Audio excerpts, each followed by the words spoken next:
Hello, and welcome. Today, we are going to talk about one of the greatest empires in history, the Roman Empire. Rome was not built in one day, and its story is very long. But do not worry, we will take it step by step, in simple English, so you can enjoy the story and learn at the same time. Let us begin.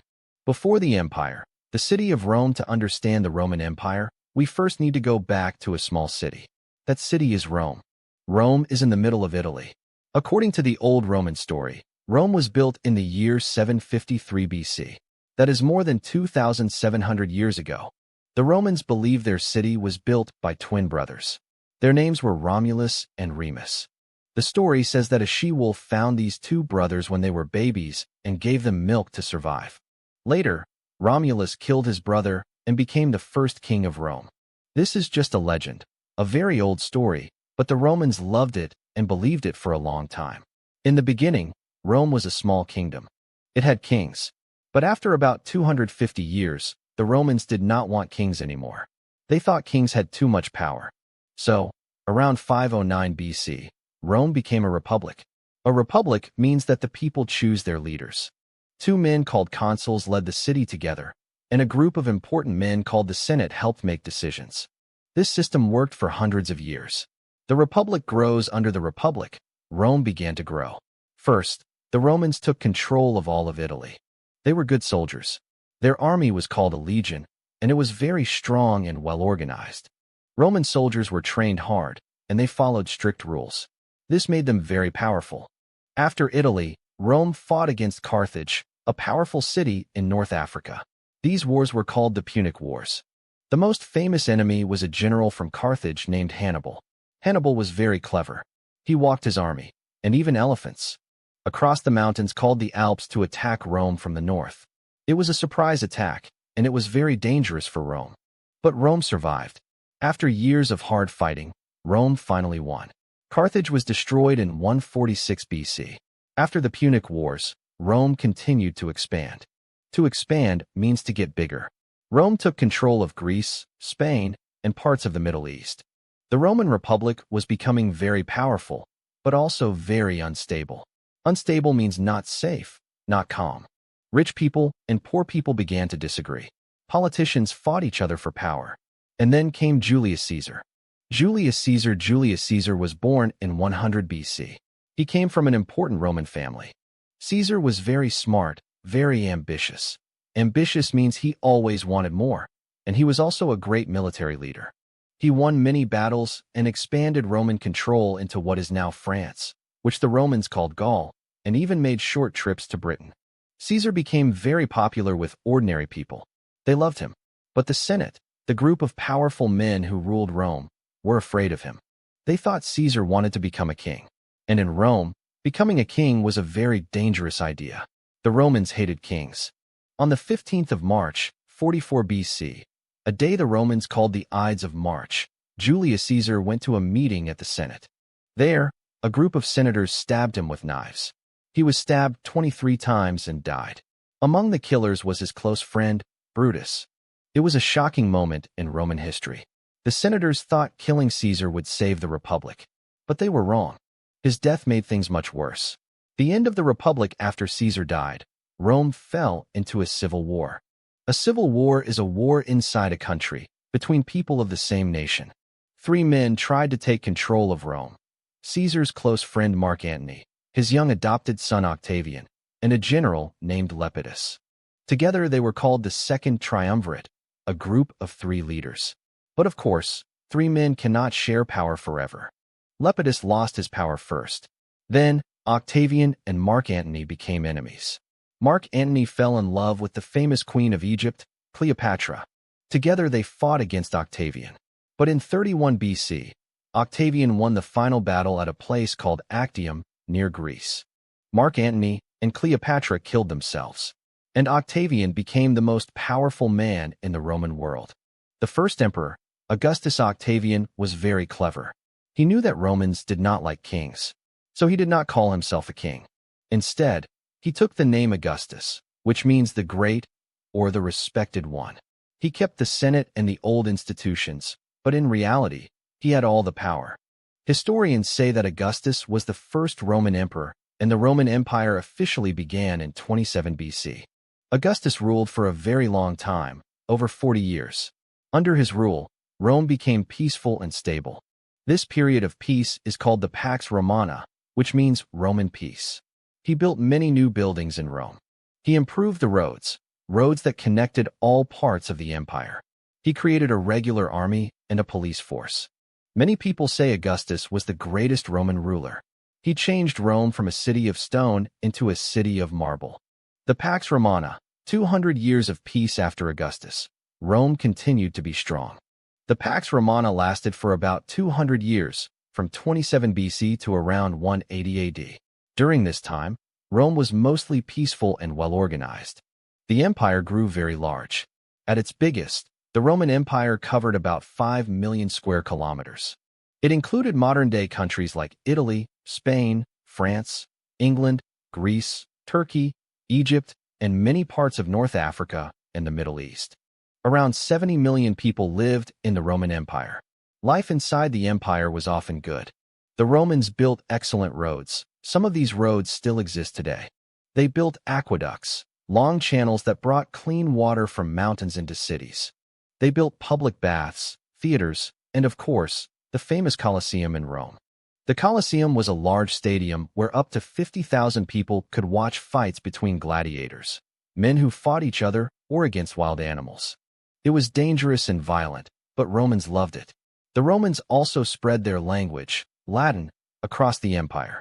Today, many European languages like French, Spanish, Italian, Portuguese, and Romanian come from Latin. Even English has many Latin words. For example, animal, education, population, and nation all come from Latin. Roman law was also very important. The Romans created detailed laws to organize society. Many modern countries still use ideas from Roman law today. The idea that a person is innocent until proven guilty comes from Roman legal thinking. Some famous emperors during the empire, there were many different emperors. Some were good, some were terrible. Nero, who ruled from 54 to 68 AD, is remembered as one of the bad emperors. He was cruel and selfish. There is a famous story that says he played music and sang while Rome burned in a big fire. Historians are not sure if this is completely true, but it shows how people felt about him. Trajan, who ruled from 98 to 117 AD, is remembered as one of the best emperors. Under Trajan, the Roman Empire reached its largest size. He also built many public buildings and helped poor children in Rome. Hadrian, who ruled after Trajan, is famous for building a long wall across the north of England. This wall, called Hadrian's Wall, was built to protect Roman Britain from the tribes in the north, in what is now Scotland. Parts of this wall still exist today, almost 2,000 years later. Marcus Aurelius, who ruled from 161 to 180 AD, was very different from most emperors. He was a philosopher. A philosopher is a person who thinks deeply about life and how to live well. Marcus Aurelius wrote a famous book called Meditations, a book about his personal thoughts and ideas about life. He is still read today by many people around the world. The rise of Christianity, one of the most important things that happened inside the Roman Empire was the rise of a new religion, Christianity. Jesus of Nazareth was born during the rule of the Emperor Augustus, in a Roman province called Judea, which is in modern-day Israel. Jesus taught people about love, forgiveness, and God. He gathered many followers. But the Roman authorities were afraid of his influence. Around 30 AD, Jesus was crucified, killed on a cross, by order of the Roman governor Pontius Pilate. After his death, his followers, called Christians, continued to spread his teachings. The Romans did not like Christians at first. They were sometimes arrested or killed for their beliefs. This is called persecution. But Christianity kept growing. More and more people in the empire became Christians. Then, in 313 AD, the Emperor Constantine made a very important decision. He allowed Christians to practice their religion freely. This is called the Edict of Milan. Later, Constantine himself became a Christian. And by the end of the 300s, Christianity became the official religion of the Roman Empire. This changed Europe and the world forever. The empire divides by the 200s and 300s AD. The Roman Empire was facing many problems. It was simply too big to control. Communication was slow. Moving armies across the empire took a long time. Corruption, when officials steal money or abuse their power, was common. In 285 AD, the Emperor Diocletian decided to split the empire into two halves. The western half had its center in Rome. The eastern half had its center in a city called Byzantium, later renamed Constantinople, which is modern-day Istanbul in Turkey. Splitting the empire made it easier to manage, but it also showed that Rome was struggling. The Emperor Constantine later moved the capital of the whole empire to Constantinople in 330 AD. Constantinople was in a perfect location, at the crossing point between Europe and Asia, between the Mediterranean Sea and the Black Sea. It was easier to defend, and it was at the center of trade routes. The fall of the Western Roman Empire. Now we come to one of the most famous events in history, the fall of Rome. From the 300s onward, groups of people from outside the empire, the Romans called them barbarians, began to push into Roman territory. These were groups like the Visigoths, the Vandals, the Huns, and the Ostrogoths. They came from areas north and east of the empire. The Huns were especially frightening. Led by their king, Attila, the Huns attacked many parts of Europe. This forced other groups, like the Visigoths, to move south and west into Roman land. In 410 AD, something shocking happened. The Visigoths attacked and took control of Rome itself. For the Romans, this was a terrible moment. Rome had not been taken by an enemy in 800 years. People across the empire were afraid and confused. The situation continued to get worse. Roman emperors changed quickly. There were many civil wars. The army became weaker. In 455 AD, the Vandals, another group, attacked Rome again and took many treasures from the city. Finally, in 476 AD, a Germanic leader named Odoacer removed the last Western Roman emperor, a young man named Romulus Augustulus. This is the date that historians often use to mark the end of the Western Roman Empire. It is a very famous year, 476 AD. After that, Western Europe broke into many smaller kingdoms.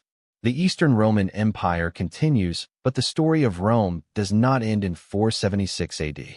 The Eastern Roman Empire, also called the Byzantine Empire, continued for almost another 1,000 years. The Byzantine Empire kept Roman culture, Roman law, and the Greek language. Its capital, Constantinople, was a rich and beautiful city. The most famous Byzantine emperor was Justinian, who ruled in the 500s AD. Justinian tried to win back parts of the old Western Roman Empire. He also created a very important collection of Roman laws, called the Justinian Code, which influenced law in many countries for hundreds of years. The Byzantine Empire fought many wars over the centuries, against Persians, Arabs, and later the Ottoman Turks. Finally, in 1453 AD, the Ottoman Sultan Mehmed II conquered Constantinople. The Byzantine Empire ended. This is also often seen as the end of the Middle Ages and the beginning of a new period in history called the Renaissance. The legacy of Rome. So, what did Rome leave behind? What is the legacy, the lasting influence, of the Roman Empire? The answer is an enormous amount. First, language. As we said, many European languages come from Latin. And because of the Roman Church, the Catholic Church, Latin continued to be used in Europe for over 1,000 years after the fall of Rome. Second, law. Roman law gave us ideas that are still used in courts today: the right to a fair trial, the idea of legal contracts, the concept of innocent until proven guilty. Third, architecture, which means buildings and design. The Romans invented or improved many building techniques. They used arches, domes, and concrete. Many famous buildings in the world today, from churches to government buildings to sports stadiums, are inspired by Roman design. Fourth, government. The idea of a republic, a government chosen by the people, comes from Rome. The word Senate comes directly from the Roman Senate. The United States, for example, has a Senate and uses many ideas from Roman political thinking. Fifth, Christianity. Without the Roman Empire, it is hard to imagine how Christianity could have spread so quickly across so many countries. The Roman roads helped missionaries, people who spread the new religion, travel from place to place. The Roman Empire first persecuted Christians, then protected them, and finally made Christianity its official religion. And sixth, infrastructure, roads, bridges, and buildings. The Romans were incredible engineers. They built more than 80,000 kilometers of roads. Some of these roads are still used today, almost 2,000 years later. They built aqueducts that were so well designed that some still carry water. Conclusion: the Roman Empire lasted for over 500 years in the West and over 1,400 years in the East, if we include the Byzantine Empire. It was one of the most powerful and organized civilizations in human history. It changed the world in ways that we still feel today, in our languages, our laws, our buildings, our religion, and our governments. We started with a small city on 7 hills in Italy. That city grew into a republic. The republic became an empire. The empire changed the world. And even after it fell, its ideas never really died. There is an old saying in Latin, Roma aeterna. It means eternal Rome.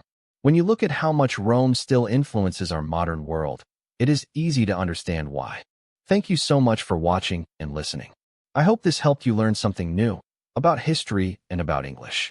See you in the next lesson. Goodbye.